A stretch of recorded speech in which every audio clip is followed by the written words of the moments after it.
Did you hear that Congress is rushing to pass a law that's going to outlaw anti-Semitic speech, which includes talking about Israel? This is pretty wild. Check this out. It's called HR 6090.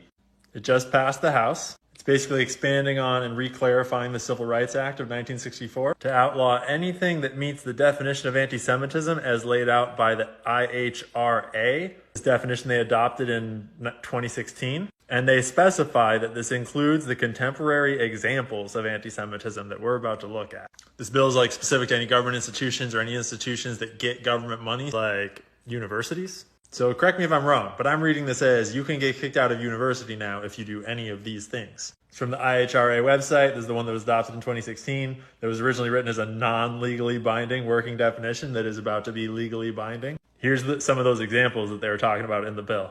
Making mendacious, dehumanizing, demonizing, or stereotypical allegations about Jews. Right on. I mean, like, let's not dehumanize. What do they mean by that?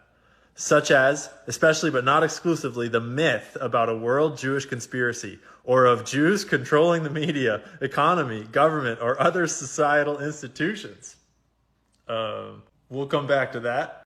Accusing Jewish citizens of being more loyal to Israel or to the alleged priorities of Jews worldwide than to the interest of their own nation. We're looking at you, Anthony Blinken. Denying the Jewish people their right to self-determination, e.g. by claiming that the state of Israel is illegitimate. Yeah, that's illegal now. I wonder why they'd have to make that illegal. Applying double standards by requiring... You mean double standards like not requiring them to, listen to the International Court of Justice? Double standards like them not having to listen to the UN?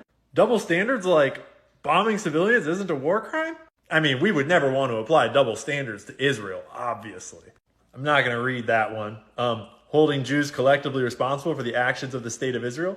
I mean, fair game. Lots of Jews are anti-Israel for great reason. But I couldn't help but notice that in the bill, there's the section at the bottom that says constitutional protection.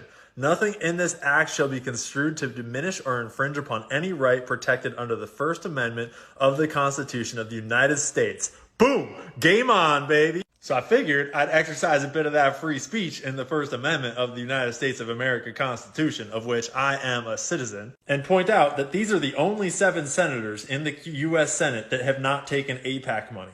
93 out of 100 senators in our government are taking money from the Israel lobby. You know, the one that brags about how they bribe all our politicians to keep Congress pro-Israel. Because, when something's the right thing to do, you have to pay people to believe it. Otherwise, why would they believe it? And you have to ensure that any of those bad people that don't believe it don't get elected, because they're bad. The single most influential big money group in Democratic electoral politics. Because, Democratic electoral politics is all about big money. And using that big money to defeat all the bad people that don't love Israel. Like, take this one, for example, where they elected Chantel Brown. In the 2022 election cycle, Chantel Brown was the top recipient of Israeli money, over $1 million. Just some random woman from Ohio. And that's because the ADL has this nice list of the most radical anti-Israel candidates in the 2022 primary. And Chantel's opponent, Nina Turner, is on that list. She's a very bad person. But I just couldn't help going back to these myths about Jewish people. And I generally actually try to keep my criticisms to Zionists and Israel. But when someone tries to make speech illegal, you know what I'm going to do?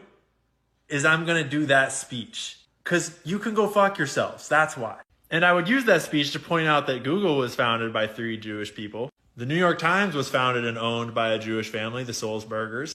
Instagram and Facebook are obviously both run by Jewish people. David Zaslav is the president and CEO of Warner Bros. Discovery, who is also CNN. He's Jewish.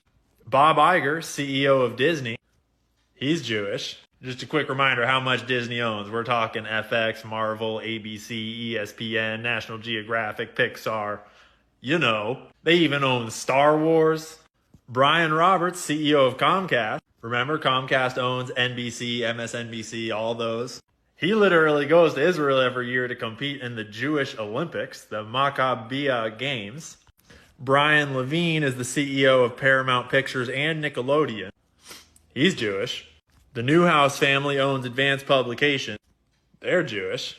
In case you wanted to know who Advanced Publications runs, it's all these magazines. I mean, we could keep going, but honestly, the only two that really stand out are X, is owned by Elon Musk. We all know what they tried to do to him. And then we have TikTok. I already made a whole reel, or 10, about how TikTok is actually getting banned for other reasons than China. And how, what's his name? Steve Mnuchin, who is Jewish, is going to try to buy TikTok with all of his buddies. Like, never mind, I'll just let you go watch that one for yourself. I mean, we could keep going, but so far we've hit all of these companies. So, remind me again about the myth of Jews controlling the media? Or does this bill outlaw reading too? Because I've just been reading a little bit. And obviously there's nothing wrong with Jewish people owning companies. And there's nothing wrong with Jewish people like being the CEO of basically every media company in America. As long as they're not more loyal to Israel or to the alleged priorities of Jews than they are to the interests of their own nation. Which you obviously need look no further than Ben Shapiro and the Israeli Wire to realize that that would never happen. Except all that's illegal now, so that's how you know it's not true. Be careful not to go reading the wrong facts out there, because some of those are pretty anti-Semitic. And don't think too much about how the Balfour Declaration was given to Lord Rothschild and was directly a trade of this land for you helping get America into this war. Or do I have my history wrong? Is it anti-Semitic to claim that the Rothschilds were the driving force behind making Israel a state? I'm a little confused on what's anti-Semitic these days. And in case humor and sarcasm goes over your head, obviously not all Jewish people are bad. And obviously not all Jewish people support Israel. Everyone is an individual. I'm just wondering if you're also going to be kicking people out of college for talking about Native Americans or Mexicans. Like, is it illegal to question the narrative around black slavery? Or, I mean, it's not illegal for me to criticize my own government. But it's illegal for me to criticize another government? And it's good foreign policy to let another nation bribe our politicians, but it's illegal to question the bribing of our politicians? Maybe you guys can help me out in the comments so I don't get in trouble with the big boys. But then again, I never even passed high school, so I'm not sure this law applies to dumb folks like me.